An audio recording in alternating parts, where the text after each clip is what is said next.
Hello, everybody. In 2013, the NFL settled what would ultimately be around $1 billion lawsuit involving ex-players suffering from long-term brain injuries as a result of their time working as athletes.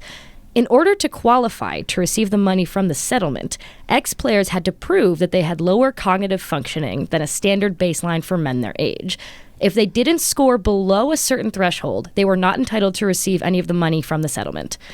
In 2021, after years of advocacy, the thresholds of the cognitive functioning were adjusted.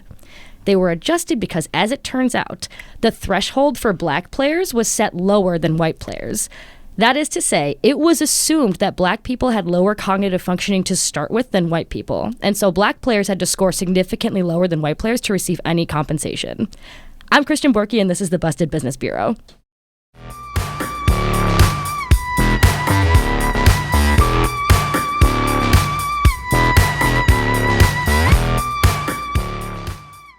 Hi, everybody. Welcome to Busted Business Bureau, Season 4, Episode 2. Wait, can I hop in with so many things? One, I warned you ahead of time. I know nothing about the NFL. Yeah. The cognitive dysfunction of football is the one thing Really? I think I know about. Okay. Football, that it is bad. That's it. Is this the one time people assuming black people are dumb was not fucked over a bunch of black people? It did fuck over a bunch of black people. People. Yeah, because, if it's assumed that you're already, I apologize for using this word, dumber to start, then it's harder to prove that your brain was fucked up. Yeah. So, yeah, it was harder for black players to receive compensation for this settlement when they're experiencing rates of dementia. I mean, at rates that anyone else was experiencing it, or other brain-related injuries. So, yes. Oh, my God. Isn't that fucking crazy? Oh, my God. And a sport, and I could say this because I'm black, so no one can call me racist, that I think is predominantly black athletes. This is based on... That's literal data, yeah. Okay. The NFL is predominantly black. Okay, good. I've seen 0. I was going to say episodes. It's not. That's not right. I've seen 0 episodes of NFL. KP, can you name one football player? Dear God, no. Gun to my head, I would say Shaq, and I know that's wrong.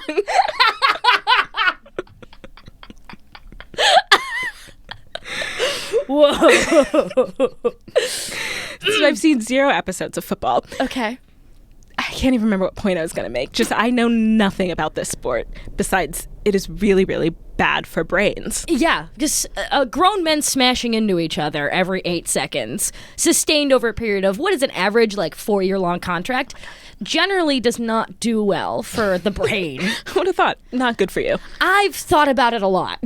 But actually, oh wait, hang on. Let me do my intro. Give me 1 second. Sorry. This podcast is produced by the Lincoln Lodge in Chicago. If you like the podcast, consider supporting me on Patreon, patreon.com/bustedbizbureau.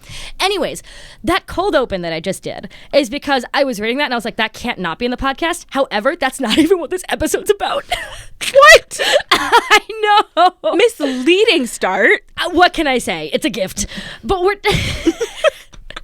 I've already started this episode off in a way that's a wild departure from the podcast, but I'm doing it again by saying, we're talking about something that's not even the cold open. Originally, this episode was going to thematically connect to the MLB one that I just did, which you haven't listened to because it's not out yet. Okay. But in the MLB and the NHL ones, I focus on the athletes a lot because the idea that these men are making hundreds of millions of dollars in some cases, but are still treated really poorly from a labor relations standpoint, I found that interesting. And I was like, that's interesting enough for 3 episodes. You're surprised that we take advantage of working class people who depended on sports to get scholarships and college education? I'm sheltered. The skinny of it is that these athletes generate enormous value for these billion-dollar industries. Free agency is one of the main reasons why they're able to negotiate contracts that are no longer garbage at best, indentured servitude at worst. That's how it used to be.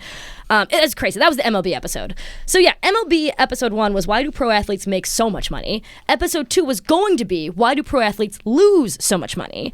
There was a study by Sports Illustrated, I believe, that estimates that 78% of NFL players are bankrupt or under financial stress within 2 years of retirement. 78%. 78%. 78. So this was going to be the basis of an hour-long episode. But I'm going to put it down to 2 minutes. All right. I saw that and I thought, I'm clearing my throat even though I don't have a thing. I just keep doing that to, like, shift. Subject change. Literally. Because Sarah said I say anyways a lot on the podcast. And so now I've tried to think of a different tick other than saying anyways. In your head. She did. She got so in my head. She was like, you always do it after you laughed. You go, anyways, So now, I don't know why I'm leaning on this throat clearing thing. I don't have to clear my throat. I'm just looking for a tick. Anyways, fuck. I'll say it. Anyways. To understand why they go broke, I wanted to equate being a professional athlete most to being a child star. You only have a few years of high earning potential. You don't have many tools to understand how your money's being used by the people around you. You don't have time to learn it. And you're frighteningly young, and your earning potential in the future mostly has to do with your ability to continue engaging in this field. A lot of these guys suffer from pretty gnarly head trauma as well, which tends to lead one to make impulsive or irrational decisions or short-sighted decisions. The players' union is often acting in the interest of the owners, not the players, but that'll be the NHL episode. That's the skinny of what I was going to talk about. But then, on December 8th, 2022, 4 days ago at time of recording, Congress dropped a 79-page report titled the following: Conduct Detrimental, How the NFL and the Washington Commanders Covered Up Decades of Sexual Misconduct. Decades. And it's Congress releasing this. This got so bad that Congress had to get involved.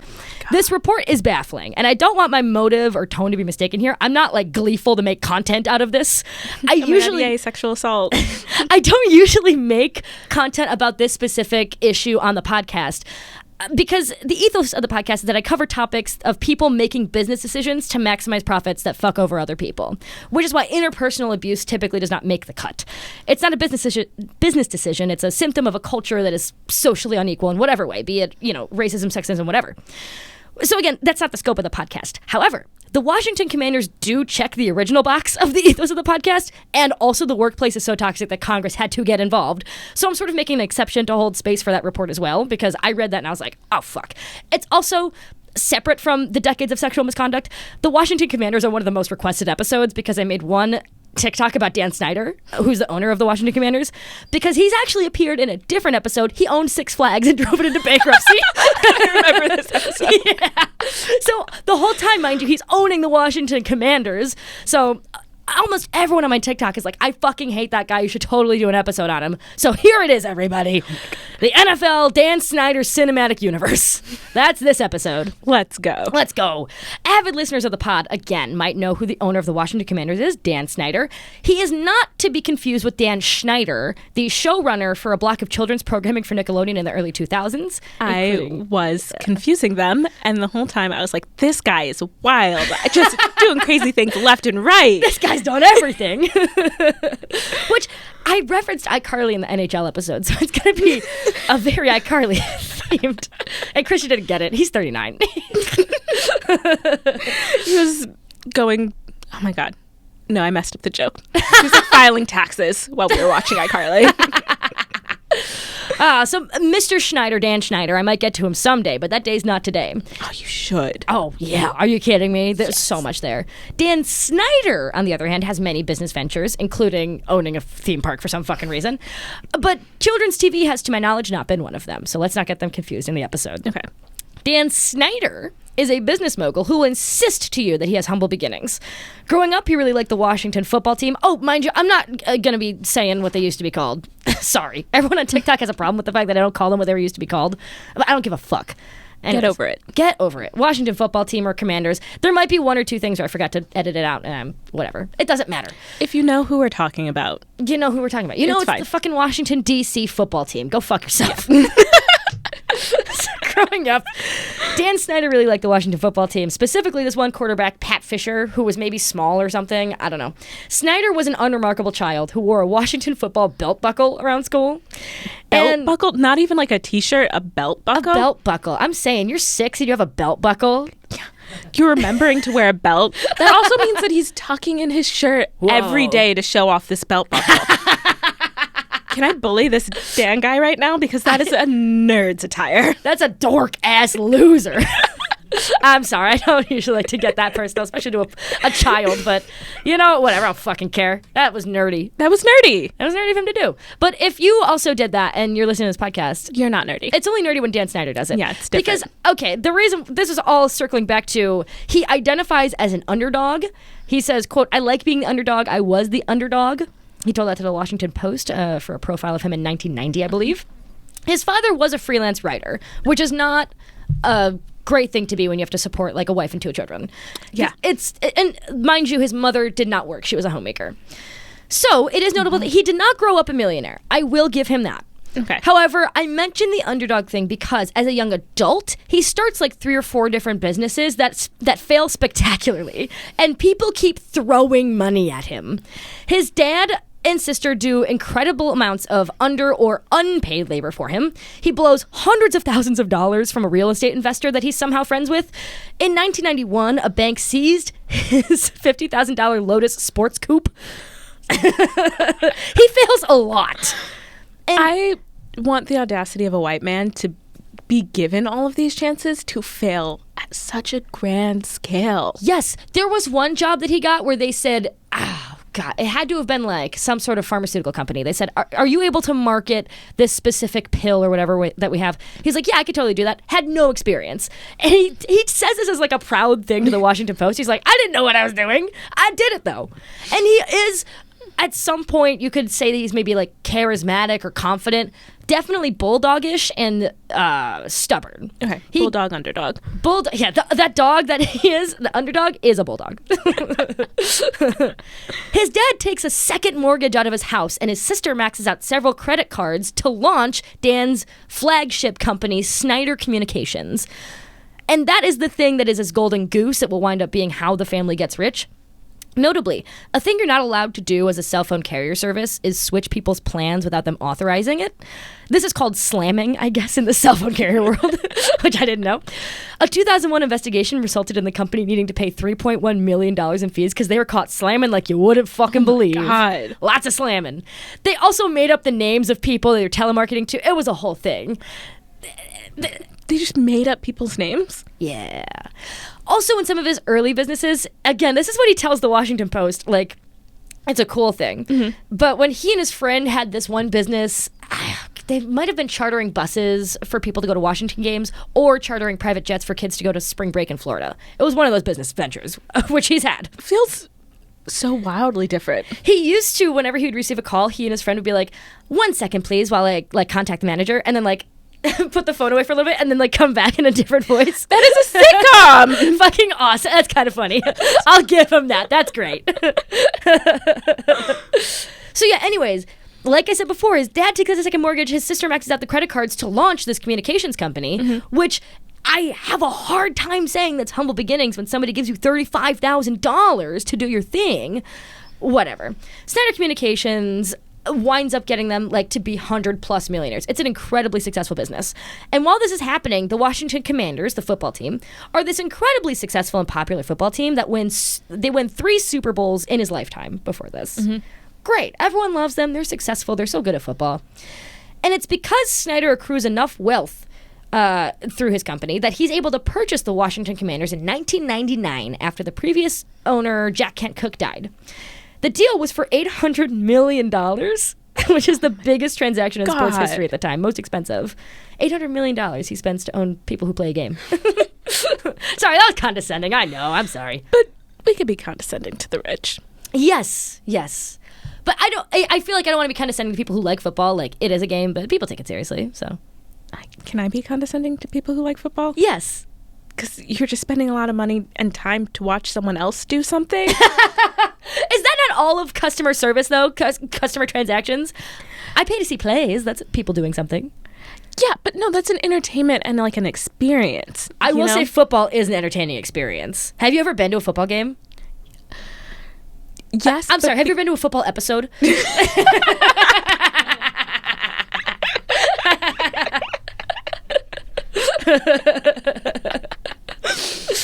I was a band kid in high school, so I like... Sorry. I hate that noise.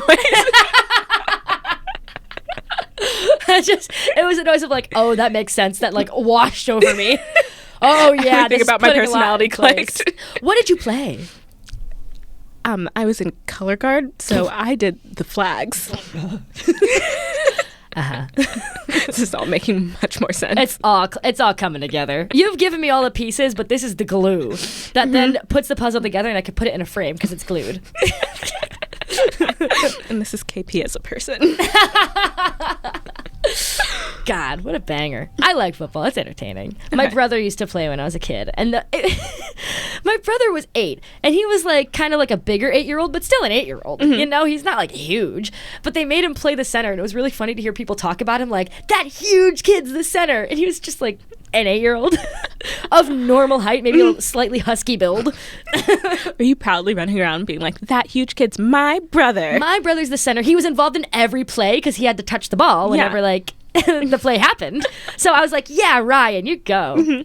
You did promise me that this episode would require you not explaining a single rule of football, and now... Do you want to hold me to that? Or are you curious at what a center is? No, you just explained something. The center has to touch the ball. I mean... That's not... Well, it is a rule, I think. I think he has to touch it. I don't know where else they're going to get it. Anyways, yeah. Fuck, I did it again. You want to clear your throat? Yeah, I think I did them both at the same time. Anyways, so now I've just built on the tick. Snyder purchases the Washington Commanders 1999. It's... The family of the guy who died wanted to keep it in the family, but he didn't. He said, it's mine now. So this is part 2, the Snyder business effect. Like the things he does to run the Washington Commanders, which are going to be hilarious. I want you to picture circus music that's getting increasingly faster and more disorienting throughout this entire section. I would edit it in myself, but I don't have the heart to keep the bit going for 20 minutes. But I want you to just picture it in your head. It's happening. Dan Snyder immediately becomes an incredibly hands-on owner of the Washington team. This is something I did not know about franchise owners of any sports teams, is how many decisions they had to make with the actual team gameplay itself versus like just hiring the marketing coordinators or whatever. I thought they did just the business end of it, marketing people, maybe like hiring the people who schedule the flights for the team, but apparently they also like pick the coaches, which seems like a different skill set than the business side of it. Yeah. And again, having seen 0 episodes, I imagined that they just hired people to make decisions for them. That is what I had in the script. I thought they hired like a football guy, like this guy that has a resume that says, I know football, to then hire the coach of the team. But no, a lot of them do it themselves, which is baffling to me. Yeah. I'm the last to know. Wild. Slay. But let's talk about some decisions that he makes. Again, this is going to take a while for some clownery. Most of this is taken from various reports over the past few decades from either the Washington Post, Sports Illustrated, or the Washington City Paper. I'm sorry to these reporters who I'm not crediting, but it's all in the description. Like, whatever. So these are some of the football decisions that he makes, which my eyes are going to kind of glaze over, but I promise these are the interesting ones, the football ones. What I did not realize, again, about franchise owners is that they make decisions about personnel on the field. Dan Snyder, though, takes it a little far when it comes to his personnel decisions that he makes on the field. In the 2000 season, the new head coach Snyder had hired gave an interview after his first practice saying the following, quote, Mr. Snyder owns the football team. If I want to change my desk, I'm going to call him and say I want to change my desk. If I want to change quarterbacks, I'm going to call him and say, what do you think of this changing quarterbacks? It's his football team. He even admitted to playing a less favorable player in the quarterback position just because that's what Dan Snyder wanted. So it's down to like who's playing on the field is ultimately Dan Snyder's decision. And that micromanaging extends to all levels, both on and off the field. Who has time? Who has the fucking time? A guy who's been wearing a belt buckle since he was 6, I guess. Since taking the helm of the Washington team, they've only had, like, I want to say 2 or 3 seasons where they've had more wins than losses. They fucking blow after he gets them.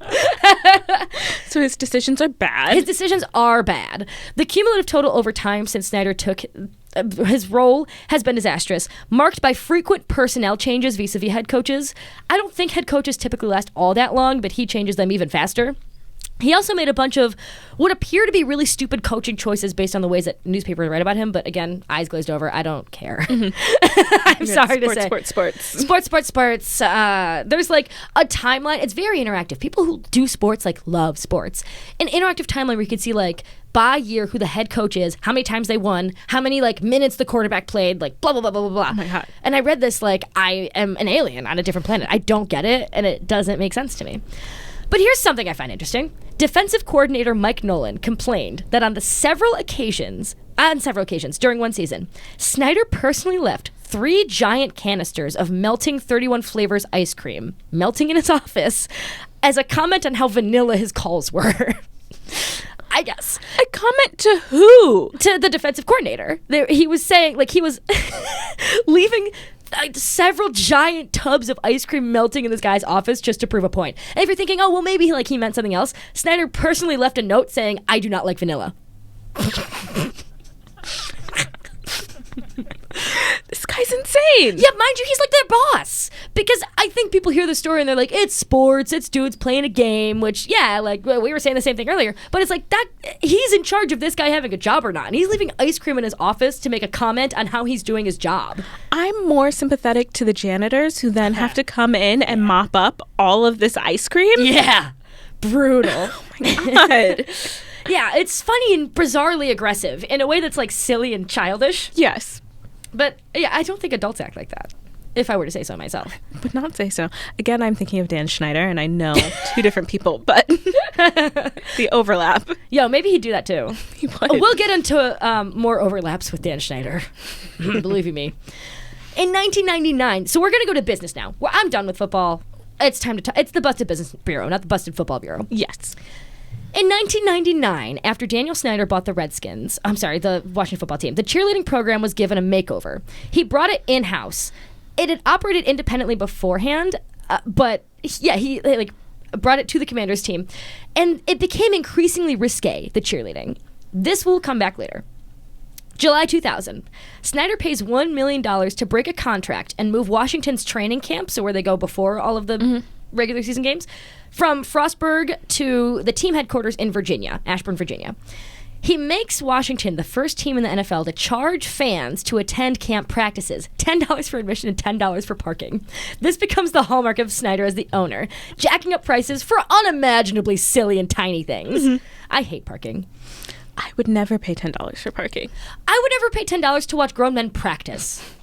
That seems silly. Yeah. And maybe that's normal now, and maybe he like started that, but it seems really, really silly. I get that they're celebrities, and I get that it's like maybe cool, but is it $10? Is it $20 overall cool? For football fans who will talk about the sport and be like, my team, I feel like the thought of going to practice, they would spend any amount of money. It is a cult. Yeah. I feel bad that I didn't start with this angle, but yeah, people who like football love football. Every episode I've been on we've called it a cult. I love that for us. September 2006. Oh, God, this is so funny. At the 5-year anniversary of 9/11, the team sells Pentagon flag hats at $23.99 a piece for profit, and also adds a mysterious $4 security charge after 9/11, like to get into the stadium. Oh my God. So, regarding the Pentagon flag hat, it was supposed to commemorate 9/11. None of the profits went to charity. Of course. It's really just a commander's hat with red, white, and blue pentagons sewn on the side, and it was expected to be worn by the coaches. No other NFL team put 9/11 commemorative merch, because it is weird. It has nothing to do with the sport. Yeah. It's years after. Well, I really should have put this in. I am regretting my decisions now. The NFL and the Department of Defense have many contracts together, as in, like, the Department of Defense will pay the National Football League to, like, advertise during its time. Enough so where John McCain authored a thing being like, the DOD and the NFL are way too close. Which I didn't put in the fucking episode. Oh, rats. I'll have to do a part 2. What reason? Part 2. Part 2. Football is a very, like, American sport. And I mean that in the patriotic. Why do you think there's veterans and a flag every game? It's, like, very that. Okay. There's Pentagon jets flying over some of the games. It's like a whole thing. Yeah, if it's bad enough for John McCain, a literal prisoner of war is like, I think this is a dubious connection. Perhaps we must reevaluate. Someone stop and think about this. Yeah, but this is not what the episode's about. Fuck it. But yes, a 9/11 hat is still really funny, despite the fact that NFL and the TOD are really connected. And who wants a 9/11 hat? No. It's just bad design. It's just my merch from a terrorist attack. Are you supposed to wear that on a date? And they're like, oh, cool hat. Like, what's it from? Is that the team you like? The Pentagon. They should have taken it a step further. Ooh, am I going to say it? I'm going to say it. Step further, they should have had the Twin Towers on the hat. If we're really commemorating on all right, fine. Yeah. I'm getting canceled on the podcast. I accept it. I'll get canceled with you. I feel like if they had the Twin Towers, it would be them crashing. We also get canceled every episode that we do together. He's saying I bring out the worst in you. Yes. Okay, also September 2006. So this is the same year as the 9/11 hats. Mm-hmm. Another Washington City paper expose comes out on Snyder, and it documents how the team sold bags of peanuts at the stadium. They were originally intended for distribution on Independence Air, an airline that went defunct a year before. Which, you get peanuts for free on airplanes. Yeah. I didn't check to see if Independence Air gave it out for free. I can only imagine they did. But Dan Snyder got access to their supplier, got all the peanuts that were supposed to go, because they had like Independence Air on them, got them to a stadium, and then sold them for a profit, which is hilarious. The supplier told the Washington City paper that it stopped shipping the airline's nuts, quote, before Independence Air went out of business. So that'd be like at least a year before Dan Snyder gets these nuts. Mm-hmm. A spokesman for the Peanut Council told the city paper, isn't this fucking awesome, told the city paper that to prevent rancidity, the recommended shelf life of a foil bag of out-of-shell peanuts was only 3 months. Oh my God! It's disgusting! It's nasty. I'm obsessed. To my knowledge, there was no food poisoning incidents, but I feel like you would have started charging people for the bathroom. Holy shit. That's a devastatingly accurate read. Oh, okay. October 2008. Again, we're playing circus music this whole time. Mm-hmm. 2008, famously the year of the recession. Snyder, through, it doesn't matter, files 125 lawsuits against season ticket holders who had defaulted on their 10-year, $5,000 agreements after being hit by the recession. Yeah. So they'd agreed, like, I'm a season pass holder for 10 years. I'm going to pay a total of $5,000. Oh, shit, I don't have any money anymore. Per the Washington Post, yeah, again, like Dan Snyder sued them. They were sued for a total of $3.6 million. The team ended up winning $2 million in judgments. That comes despite Snyder's claim that there were at least 200,000 people on the season ticket waitlist at the time. So he's saying, like, all these people are waiting for tickets and you guys are defaulting. But it's like, if they're defaulting, you have more people to get the tickets. Just sell to someone else. Sell to someone else. Yeah. Methinks. If you really, really need that money, why are you suing them and not reselling their tickets? But did he do both? I'm not sure if he did, but there were ads around the city saying that these season tickets were available. Mm-hmm. So I actually don't know if, he did sue them, and then I guess he did sell the tickets. So yes, he did do both. Like, logic just lines up. Yes, yeah. He did. He really is a man that can have it all. Eat your cake. That whole thing. Also in 2008, Snyder faced a lawsuit from a group of the FedEx Field ticket office employees who weren't being paid for extra hours. The team argued that the ticket office wasn't covered by standard overtime laws, citing a bizarre 1932 exemption that doesn't matter. Snyder settled the suit with the employees earlier in the year, in 2008. James Rubin, a Montgomery County attorney who represented the ticket sellers, says that he was shocked to learn that during the case, that Snyder now requires all employees to sign a document waiving their rights to sue him as a condition of employment. That feels illegal. It's legal because they can technically take it to arbitration if there's a dispute, but they can't take it to court. But even further than that, the ticket workers' only recourse, the contract stipulated, would be to take their dispute to the New York-based American Arbitration Association. That's an organization that was hired by the commanders. So all parts of this trial would be decided ultimately by Snyder. To show how much confidence that they had in this system, after receiving this guy's request, this lawyer's request to analyze it for overtime pay, the team fired any of his clients who were still on the payroll. What? And they can't sue him. How? How is this legal? Well, they can arbitrate it. I have no idea. I should have looked up how the fuck this is legal, but there has to be some law saying, like, you can't break a bunch of laws and then say that you agreed to not sue me if I break laws. I would think, however, people find a way. Well, he comes from humble beginnings. He's an underdog. He will find a way. A man of the working class. He's not forgotten his roots, I'll tell you that much. 2009. Oh, this is a very loosey-goosey one, but one I feel you'll appreciate. It's observed by many fans, with pictures included, that beer vendors, you know those guys that like walk around games with like, you know, sometimes they have peanuts, sometimes they have beer, started posting up in men's bathrooms, like selling beer in men's bathrooms. Also, who's buying that? Who's taking a men piss were. and being like, you know, make this better? Have you ever met a man? I'm sorry, men. I don't mean to generalize, but have you met a man? I know like a lot of guys who'd be like, oh, a piss and beer? I know friends of all genders who are like, I need a shower beer, which I feel like comes with the territory of a piss and beer.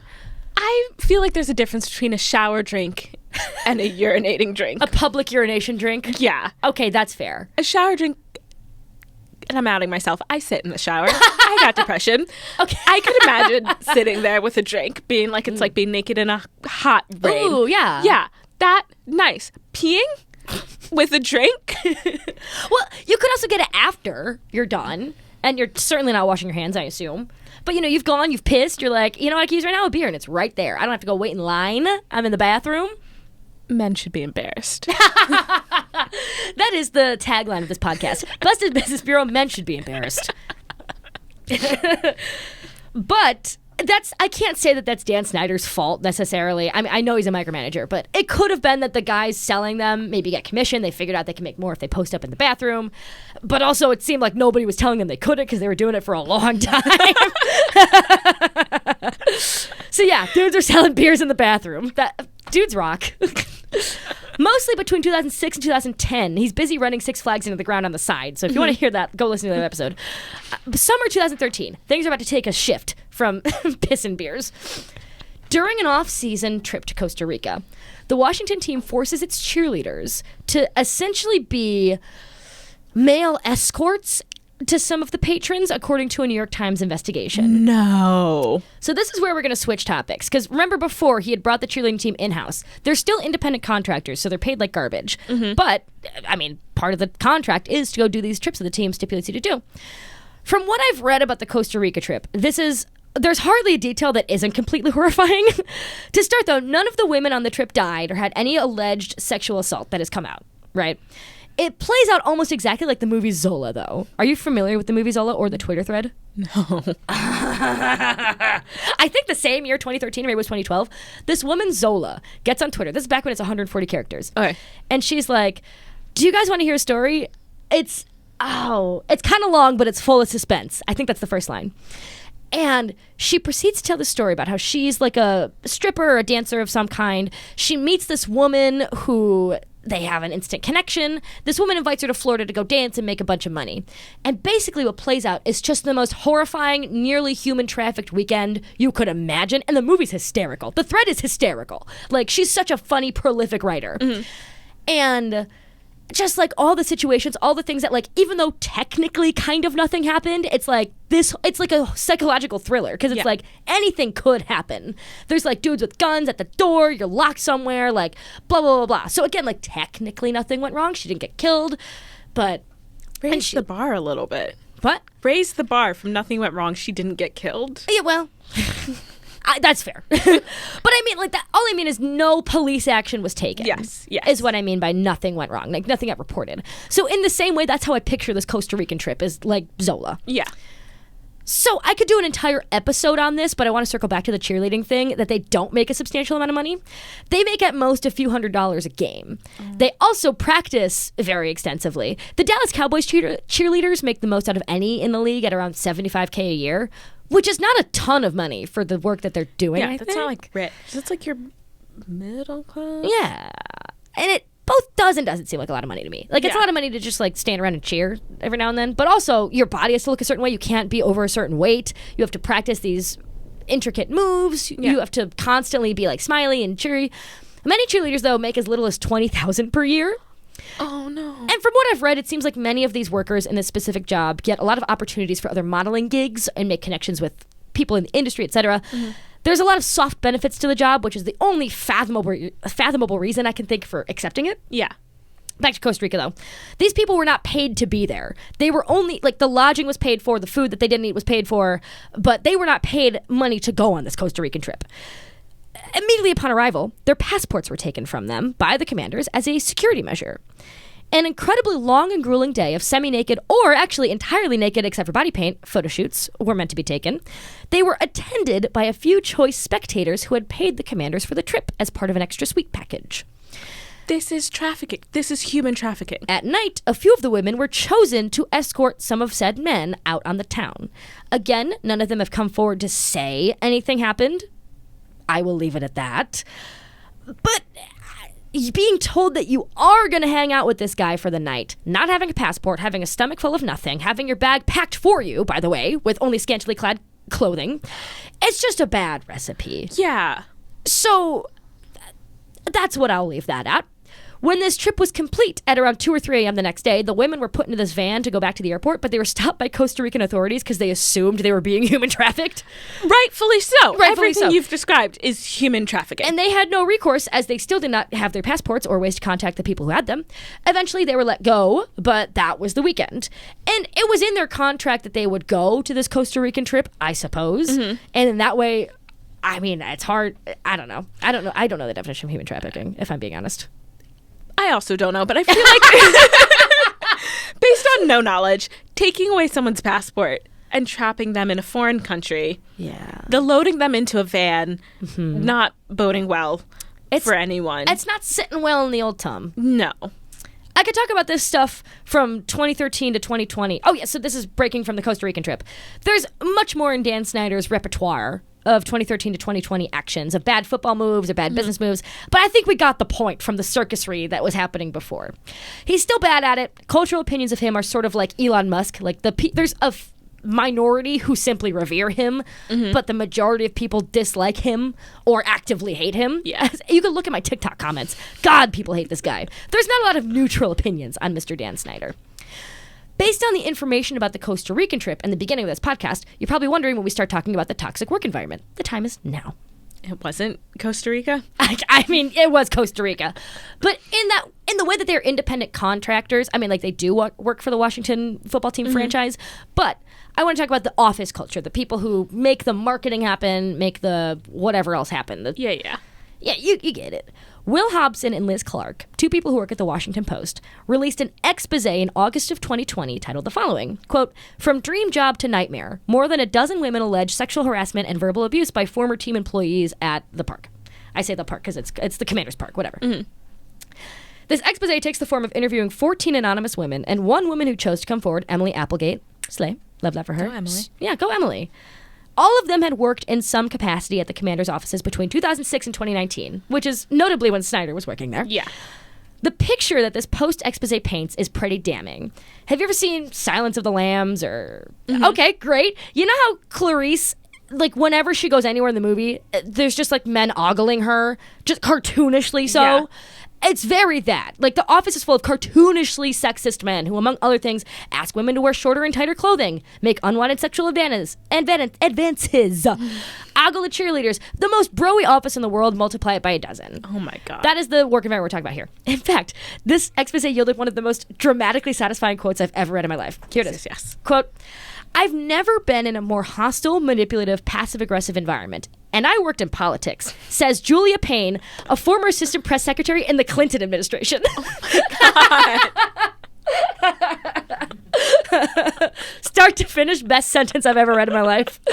That's devastating. Oh. Abhorrent.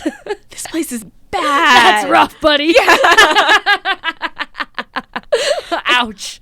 When the hottest flames of hell are being like, yeah, that place was pretty hot. But the only one would have been better if she was like, I worked in the Nixon administration. Yes. That would have been banging. The team's human resources staff consisted of one person who also does admin duties, who was responsible for more than 220 full-time employees, one HR person. Essentially, there is no HR. There's no reporting structure, but there is a bunch of female, like, veteran employees who will warn you when you start working there. And they'll tell you things like this. Sad. Quote, lined at the top with transparent plexiglass, the stairs of the headquarters descend from the lobby to the locker room and the training area, and someone standing at the bottom can look up the skirt of a woman at the top. One former female member of the executive staff learned this lesson early in her tenure, she said, when she looked down to see a male trainer who 2 floors down, staring straight back up, walking step for step with her. Quote, he even leaned to get a better angle, she said. He wasn't even trying to hide it. Again, men should be embarrassed. Should just be embarrassed. You want to know the most embarrassing thing I'm about to read you? Yes. This is a text exchange between some male executive and some female employee.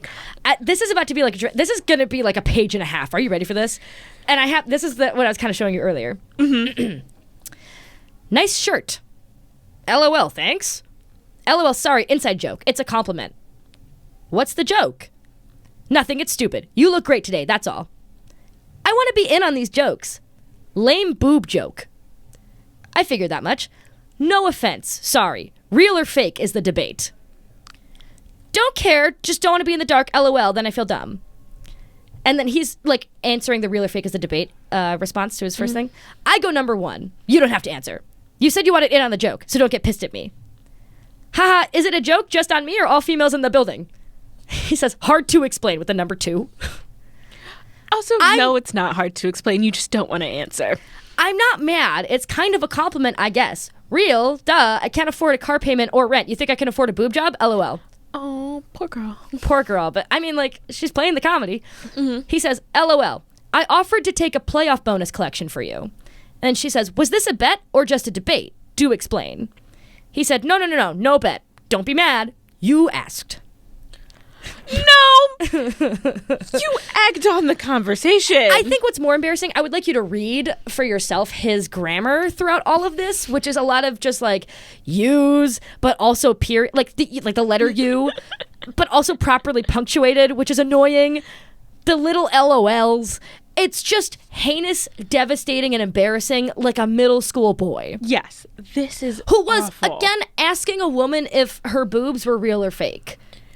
That is the conceit of this, that the office has a debate on whether or not she has real or fake boobs. And possibly a bet. It's unclear whether or not it was a bet. I feel like there's a bet. Also, don't go around saying shitty things and then follow it up with, don't be mad. Don't be mad, you asked. It's just, I read this and I cringe. Yes. Because it's not flirting. I don't think it seems sincerely trying to make a joke that he thought was funny, which is insane that he lives in the same reality that I do. Sometimes I read stuff like that and I'm like, oh shit, we live in the same planet, dude, but we do not exist in the same reality. No. I get texts like that sometimes. Like, wow, yeah, when people just like make jokes that are a little too not my cup of tea, shall we say. Too uncomfortable. A little too uncomfortable for me. I hate that this happens, and at the same time, like, 50-year-old white men are like, I don't know what's appropriate to say in an office space or not. It's like, I have a few hints for you. Yeah. Maybe don't ask your coworker if her boobs are real or fake. Yeah, that seems like cardinal rule number 1. But you know what? It's not in the handbook. Do you need this spelled out for you? I would prefer it, thank you. God, these woke leftists, we can't say anything anymore. I could sit here and read more and more lewd and horrifying details from this Washington Post expose, but the worst part of it all are the quotes from the people they asked who were perpetrating this sort of thing, and they would say stuff like, I don't remember the girl you're talking about, or wish her the best of luck sort of thing. The most devastating quote, in my opinion, though, came from discussions about Larry Michael. Larry Michael was a super tenured color commentator or something for the Commanders. Fans grew to know and love him, his voice, they really connect to him. He was also making incredibly disgusting comments about incredibly young women, as they do. And this is a quote that emerges from the Post expose. Quote, they're not going to get rid of the voice of the Commanders over a $30,000 a year marketing manager. And that's kind of like the heart of it. That's like, yeah, they won't. The men do have the power. That is crazy. Oh my God, I hate this so much. Yeah, I thought that was pretty devastating. If you as a listener have feminist rage, check out They Call Us. Yeah, oh fuck, I forgot to plug your plug. Give me 1 second. Let me check how long I've been here while you plug your pluggables. Come on, do you mind? All right. Theycallus.com, they.call.us on Instagram. Just a bunch of feminists being angry about this. Yes. And that this exists. Yeah. God, it's so good. You can also donate to their Patreon at patreon.com/ is it They Call Us? Yeah. All right. It's not they.call.us or anything like that. It's just like not They on Call Patreon, Us on Patreon. I don't think. Try the dots. Try They Call Us zine. Listener, this is on you to find us. I'm in the Coven. Which is a $5 a month. That's where I see my Patreon payment, like $5 of it go to you, because Patreon takes it right out whenever you subscribe to other people. Yeah. I hate that. I know. I wish all of my Patreon money went into my bank account, but it doesn't. It just goes into like this little pool. It's frustrating. Yes. So if you're a $5 patron, like it's possible that your $5 just goes to KP right now. And thank you. Thank you for your donation. Yes. In 2020, as a direct response to this Washington Post expose, the Commanders, they decide they're going to take accountability. They're going to have an investigation into the workplace to find out who is responsible for all this. I mean, everyone. You know that Tim Robinson thing where he's in the hot dog costume? He's like, we're all trying to find the guy who did this. I don't know. So they hire Beth Wilkinson, an outside attorney, to come in and investigate. Do you want to know a little bit about Beth Wilkinson? Yes, I do. She's had a few high-profile cases defending mega corporations, Bayer, Pfizer. People might know her, though, as the lady who defended Brett Kavanaugh. Oh, so she's got no morals. And as much as I can, will, should, and would clown Wilkinson for this, my actual opinion on the matter is that she's just a soulless corporate person who would do a good job at anything. Like, just because she's the lady who defended Brett Kavanaugh, I don't think she would phone in this investigation into sexual misconduct. I think she just doesn't care. Yeah. And will do a good job at anything. Which is scary. Have a heart, have morals. Yeah. Don't just, like, be a gun and be like, whatever you aim me at, that's Whoa. Did you make that up just now? it. Right here on the spot. Wow. I'm a poet, y'all. You are a poet. That was fucking beautiful. That Thank you. put so much abstract into my mind. Thank you. Whoa. I got chills a little bit. So I think that's a running theme on the podcast as well, that many people will do a good job playing either side of being a traitor or a defender if there's money involved. It is revealed that she is obstructed by the team at like almost every conceivable turn trying to investigate, and her report was ultimately complete in 2021. Now, her report was never released publicly. Ultimately, Washington was fined, the Commanders were fined $10 million by the NFL, so the money just goes back to the NFL. That is bad. Whack. As a result of the Wilkinson investigation. Here's one big piece of news that comes from the investigation, and this is something you'll have to like hold on to in your mind for later. There's this email that was ultimately made public, like someone from the report leaked it or something, written in 2011. This is an exchange between John Gruden, who was white and an analyst for ESPN at the time, and Bruce Allen, who was then the president of the Washington football team. After 2011, Gruden, the white ESPN analyst, became the coach of the Las Vegas Raiders. That's like where his trajectory goes. Anyways, in this email exchange, Gruden, who is, again, not a guy who works on the Commanders, he's just an ESPN guy, was talking about the NFLPA leader DeMaurice Smith. NFLPA's National Football League Players Association, the Players Union, as supposed to represent their interests. Notably, DeMaurice is black. So the email reads, Dumb Morris, so it's spelled D-U-M-B, and then the rest of his name, so instead of D-E, it's Dumb Morris, Smith, has lips the size of Michelin tires. No. I will return to why I've included this email in this podcast, but keep that one lodged in the back of your mind. It's in the front of my mind. And it will stay there. Yeah. That people still talk like this. Why do you think that's okay to type? Like, there's a paper trail, man. Not that it's ever okay to be racist, but like... But at least be a smart racist who doesn't leave a track. Be good at it. Yes. Because that is next level dumb. That's so bad. That's so bad. And just like what I assume is your work email. Yeah. Sometimes, like, there's been... Have decorum. Send it from your Gmail. I'm only racist through gmail.com. I don't have a racist bone in my body. I have a racist login. Okay. That's what he said later. He said, I don't have a blade of racism in my body. A blade. A blade of racism. I get it because football field, grass blades. I think. I don't understand otherwise. Because people don't have blades in their body. No. People can make a lynching joke, but that's rope. So. I was gonna make are we like some sort of right-wing podcast? I was gonna make a lynching joke. Christ. Again, I have to say, I'm black, so I'm allowed to say this. God, I love this podcast. God, I love you. I'm so happy we're friends. A congressional committee, as a result of the Wilkinson find... Oh, wait, no. There was something else I didn't include. Oh, no, never mind. I'm about to. At the end of this paragraph.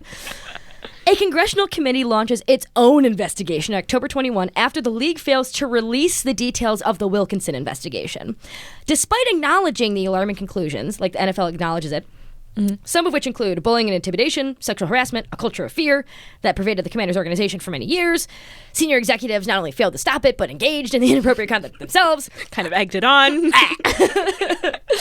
So the NFL acknowledges all this, but then released to disclose the full scope of conduct or seek meaningful accountability.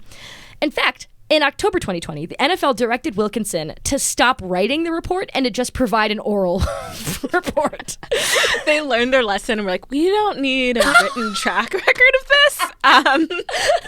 So I don't know if they made her make a PowerPoint or a podcast or what. No, PowerPoint would again be a written record. Period. It was a verbal, like an oral presentation. Okay. When I made PowerPoints, I just put pictures on them.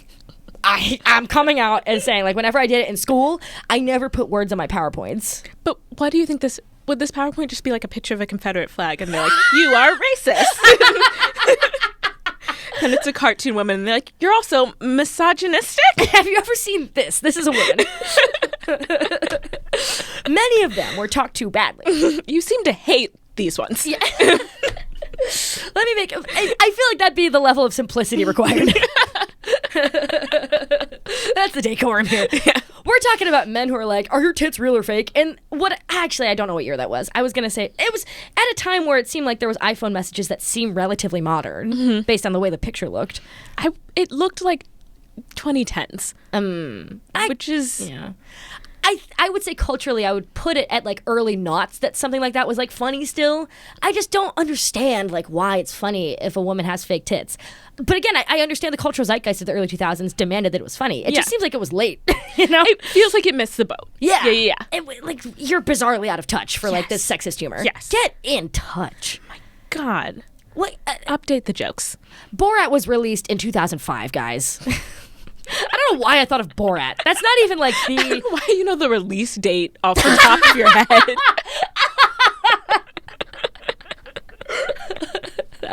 That was humiliating. So Congress from October 21 to December 2022 investigates the Washington Commanders themselves. It's truly unbelievable, their investigation, what it yields. So here's part 5, the Congress investigation. And I've broken this down into just like a couple bullet points because it just goes on for days. The report is 79 pages long, like I said. So, number 1, quote, the league, the National Football League, working closely with the Commanders through a previously undisclosed common interest agreement, refused to produce more than 40,000 responsive documents to Congress, including the findings of the Wilkinson investigation and materials from Ms. Wilkinson's files. Why do people refuse to produce? Like, it doesn't make you look innocent. If you asked to see my phone and I was like, no, I don't have a phone. Like, yeah, it seems a little sus. I'm immediately, you're guilty. Whatever it is, you're guilty. Yeah, and the fact that the NFL, so, you know, the thing that was sort of not buried in the language, but previously undisclosed common interest agreement, meaning the NFL knew how bad this was going to be and said, we need to align our interests here because if things come out publicly, it's going to hurt all of us. Mm-hmm. So, colluding, we are going to refuse to send Congress 40,000. I'm not an expert on documents, but that's a lot of documents to withhold. Like, how many documents do you have? That's crazy. Each individual misogynistic text. It's its own document. Yeah. Its own little manila folder. The things I'd give to read a manila folder of sexist texts that men in offices felt comfortable sending. Even when I worked in an office for like 5 minutes, it's like, it's just unavoidable anywhere you go. Bad. Yeah. It is so bad. Men don't know how to talk to women. And at some point, I do have to not feel for them, but it's like, at some point, it is not malicious. You do think this is an appropriate thing to say, and how devastating on our culture. I just need men to understand that women are people too. I once had a man be like, I don't know how to write female characters. The same way you write all other characters. Mm-hmm. We're just But people. you use different pronouns is the thing. That's it. Mm-hmm. That's all you have to do. It's Write so Jick crazy. and then Control F, change to Jane. And that's... you did it. You've done it. I'm so proud of you. That's it. Yeah, that is so brutal. People are like, I don't know how to write female characters. It's like, have you met a woman? Like, at some point, you don't even have to imagine anymore. Yeah. You can the just... answer is no. Yeah, well... And they have text conversations like the boob one, and they're like, I don't understand why I don't have female friends. You know what? I've referenced this on the podcast before, but my favorite account is like men writing women, and it's like about breasting boobily down the stairs. It's so good. It's so good. Point 2. The Commanders' owner, Daniel Snyder, who owned the team during the 2 decades when the workplace misconduct was rampant, also obstructed the committee's inquiry. Mr. Snyder was invited to testify at a public hearing but refused to appear, and then sought to avoid service of a subpoena while aboard his yacht. So I don't know if they're chasing him around the yacht being like, here's your subpoena, and he's like, no.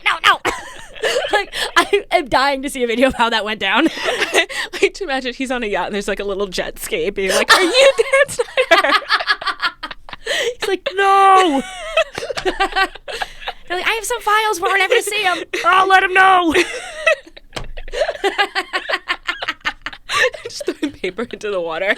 I would love to see, we need to replace, like, Control F replace any cop chase sequence on TV with someone trying to serve someone a subpoena. I would pay so much money to see, like a Maury documentary crew, like, running around with the guy who has to serve subpoenas. Uh-huh. It's just going to be awkward people in grocery stores being like, I don't know what you're talking about.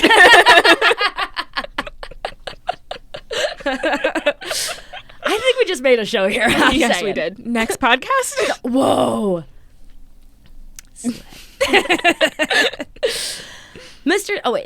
just read that. Mr. Snyder ultimately sat for a private deposition, but failed to provide full and complete testimony.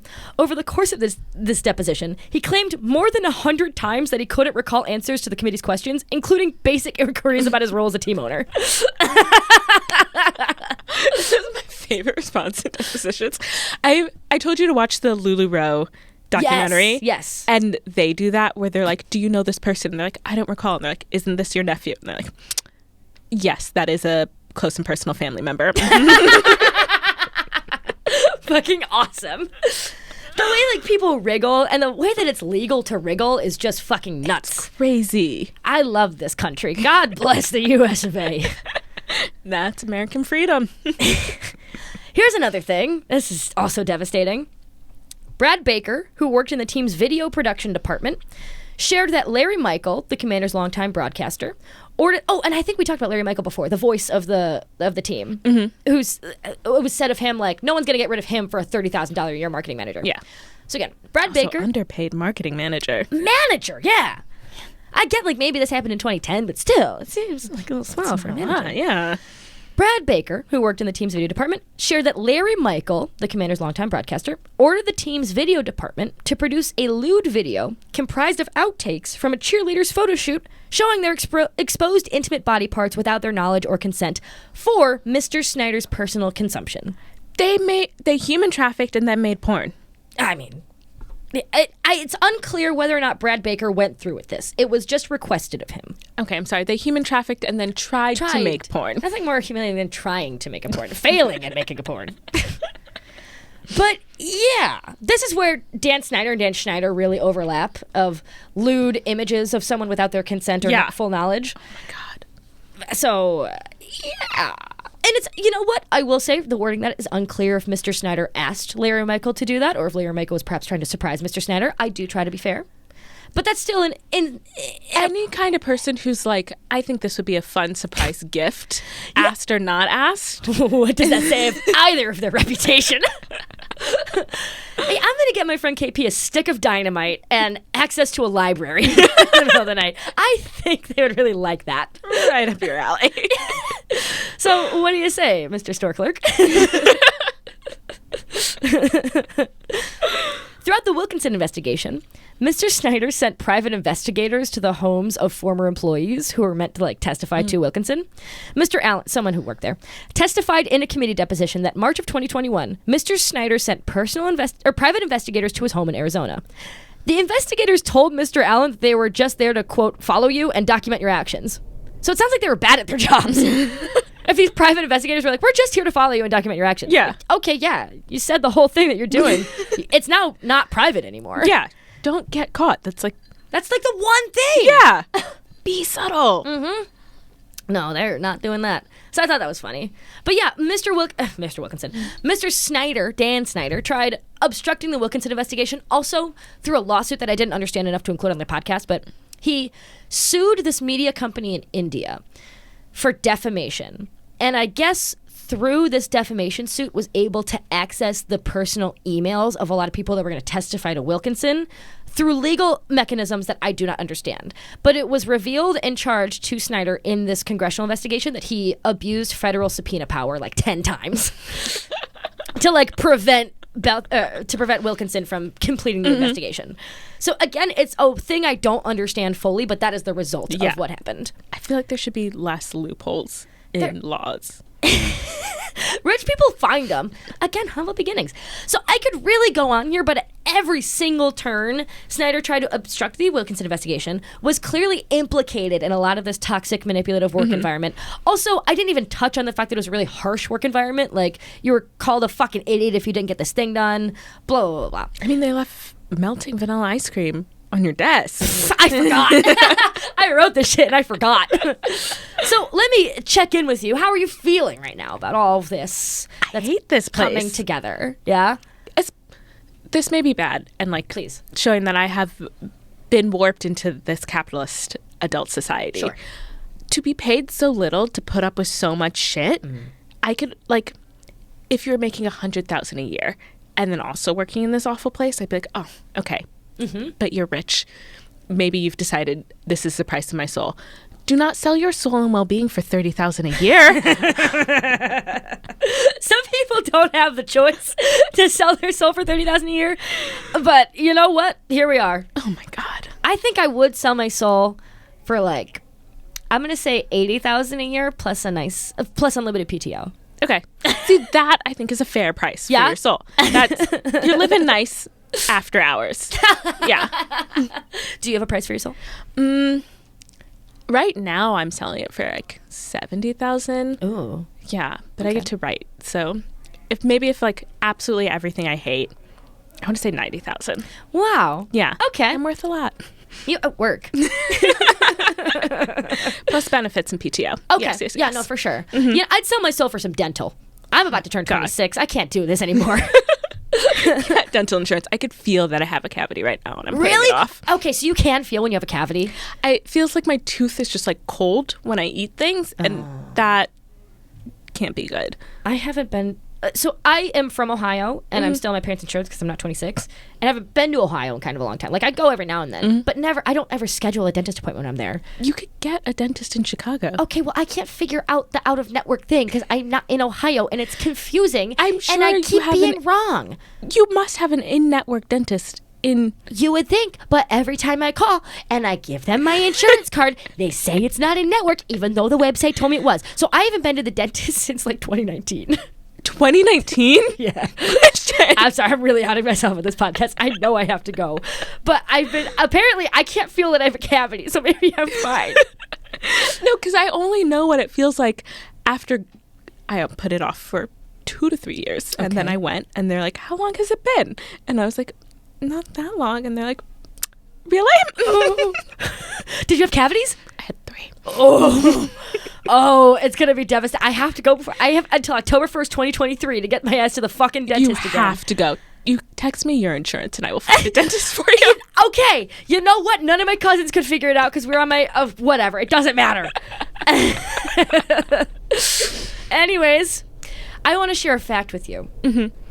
After the Post expose, after the Wilkinson investigation, after this congressional inquiry into this fucking business, do you want to know who's been fired? The only person to have been fired is John Gruden, the guy who sent the racist email who does not work for the Washington Commanders. That's the only person. Now, many people resign over this. Okay. But that's the only guy who was, like, who had faced retribution from the organization, which again was not the Commanders. Yeah. It was the Raiders because he was coaching for the Raiders. But as such a bro-y environment, I absolutely see like the locker room talk, and they're like, "Hey, bro, you gotta put in that 2 weeks, otherwise you are getting fired." Yeah, just didn't hear it from me. And so, let's just talk about one guy who was like, I'm putting this in huge air quotes, hurt from this. Someone who resigned. Dennis Green. It's really hard being misogynistic. It's literally just like any random example. I could have picked anyone. Dennis Green was the president of business operations who, among other things, implored female sales staff to wear low-cut blouses, tight skirts, flirt with wealthy suite-holders, according to 5 former employees, including Applegate.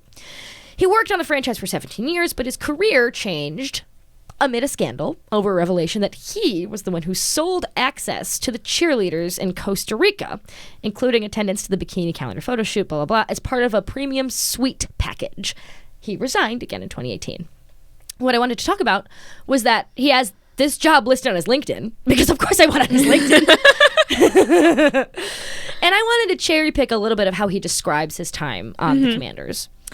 Quote, promoted a work environment that promoted twice. Come on, motherfucker. Great writer. Clearly his job was not doing copy. I didn't realize that when I first did this.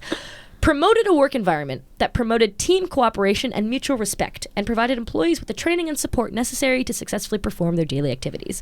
Key achievements. Grew annual suite revenue from under $14 million to over $55 million. With all the respect. With an investment of less than $3.5 million by establishing 2 line extensions in premium seating with the Touchdown Club and the executive entertainment. And listen, I do believe in restorative justice. I don't think this guy should be tarred and feathered and ostracized for the rest of his life. I just think it's whack that amid a suite-related scandal involving a toxic work environment, that he just hops on LinkedIn and writes his story like that. You know what I mean? It's the audacity to say you promoted an environment of respect. Yeah. It's just, like, if it were me, I just might leave it off LinkedIn.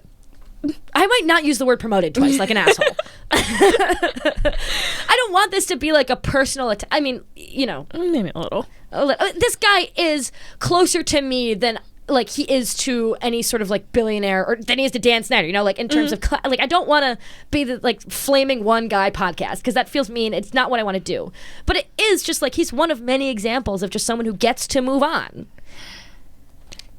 And so it's just like sad. It is. It's just devastating. So are those cheerleaders that they human trafficked just moving on? Right? Like most of them resigned after that Costa Rica year. Of course they did. Because of course they did.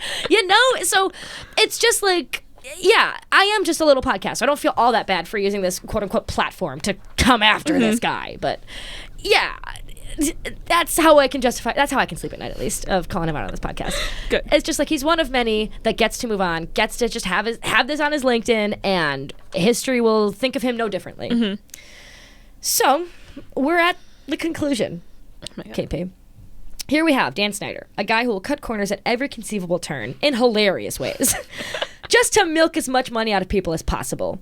A guy who is inexperienced at football, creepy towards women, spoiled rotten when it came to his initial business operations, is running this $5+ billion franchise that many people, at least on my TikTok, claim to hate him for. It's a story that baffles me more than the actual sport of football baffles me.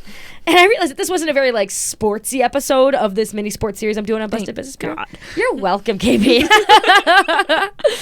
But in my head, where I was when I made it was just like, this can't be the only team in the NFL that operates at least a little bit like this, shall we say, especially given the connections that the Commanders and the NFL made together to prevent from this information from leaking, shall we say.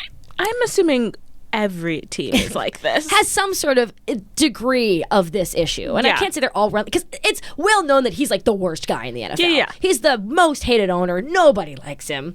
It's clear that this is like the stinking ship of the NFL. Yeah.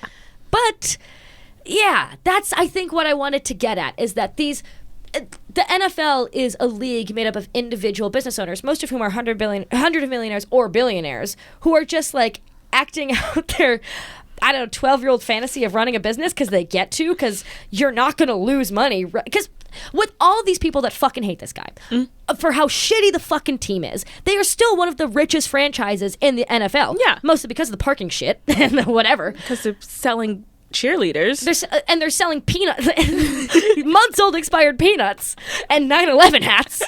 I only touched on this parking thing in the Six Flags episode, so you have to listen to that episode to understand the full thing.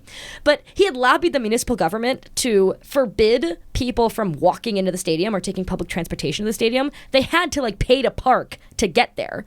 So, and he cited safety as a concern, which was just bullshit. They repealed it at some point, but still, he had the power to lobby the local government to make it illegal to not pay for parking. That is insane. Yeah, and again, that's at length in the Six Flags episode that you can hear. Yeah. But it's just the way that he will squeeze money out of anybody in any conceivable way is how he can continue this franchise, and people will still just pay for it because it's expected now that you pay a lot of money at a football game. Mm-hmm. Pay $14 for a beer and you're sitting in the nosebleeds, or the bathroom, or the bathroom. A $14 piss beer. So yeah, that's what I wanted to say about this business, is that it's in the NHL episode we talk a lot more about the owners when it comes to owners versus the players union. So this is me teeing that up, I guess. But that's my thoughts. It was wild. Do you feel different? Do you feel changed? I feel more affirmed in my disinterest of sports. Okay. You're the only guest. So Danica and Nick were on the first episode, and Christian was on the third episode. And all of them know a lot about the sport that I did. And since I recorded those two first, I was like, you know what? I can't have a football head on this episode. I'm just tired of these people knowing more about sports than I do. So when I texted you and said I know negative information about football, that was the selling point. You asked me if Shaq was a football player.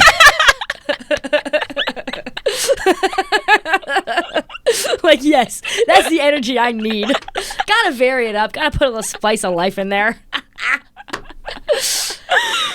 Yeah. All right, well, here we are. Any final thoughts before we get out of here? Still haven't seen an episode. Will probably never. And you know what? They don't want you to see episodes. Danica was complaining about this on the last episode, and Christian complains about this all the time, just off camera, or off mic, I should say. But when you try to pay for broadcasting services to watch the games in your area, they black them out if they're at your stadium. So that way it encourages people to go to the stadium and watch it. But it's well, people want to watch it because they paid for the streaming service to watch it. Yeah. If I could go on YouTube to watch concert videos and not buy tickets, I'm not. There are ways to illegally stream the NFL, though, which, if you're ever interested. Doing too much. Hit me up. I'll hook you up with the links. I am becoming less interested in sports by the second. Well, sorry I didn't turn you, but it's okay. Because clearly I was making a very sincere effort to turn you on to football. You really tried. The misogyny almost had me for a second. As someone who loves misogyny, I like football. I'm going to end this podcast by saying I like football enough. It's fine. I have no problem with it. The people who like football, God bless you. I have no problem with you. I hope that even though me and KP were enormous haters during this episode, you understand that I don't care if you like football. That's ultimately my thing. I don't give a shit. You can like whatever you like. Who cares? I want to say, I also don't care, but I don't care in a way where please don't talk to me about it. Ooh, fair. Yeah. All right. Well, everyone, go get your 9/11 hats. If you want to plug anything before we go. Check out They Call Us. We will almost never, probably never ever talk about sports. I feel like there could be an interesting female athletes one, though. Okay, maybe we might talk about sports. They Call Us. You can follow on Instagram, they.call.us. You can donate on Patreon, patreon.com/I assume they call us. Yeah. Find us online, theycallus.com. Period. Do you want people following your personal social? Sure. I mean, you don't have to. I asked my best friend Emily, in season 1, and she goes, no, don't follow me. I'm embarrassed. You can follow me, K.P_poetry, KP Poetry. Trying to be a writer. We'll have a book one day soon, maybe. Yes. Yeah. All right. And once again, this podcast is produced by the Lincoln Lodge in Chicago. If you like this podcast, you can either donate to the Lincoln Lodge at thelincolnlodge.com. Is it the Lincoln Lodge? Yeah, it is thelincolnlodge.com. Or you can donate to this podcast at patreon.com/bustedbizbureau. If you don't, that's fine. Follow me on Instagram at bustedbizbureau. I don't post on TikTok anymore, even though that's how most of you came to this podcast. I don't really be posting on TikTok, but you can follow me there too. It helps my ego. Oh, and rate and review the podcast. That's the main thing I've tried to plug. Trying to plug. Sure. That was brutal of a sentence. I've been trying to plug because it helps you in the algorithm. It's taken us 8 minutes to end this episode. Fuck it. All right. Goodbye, everybody. I love you. Miss you. Mwah.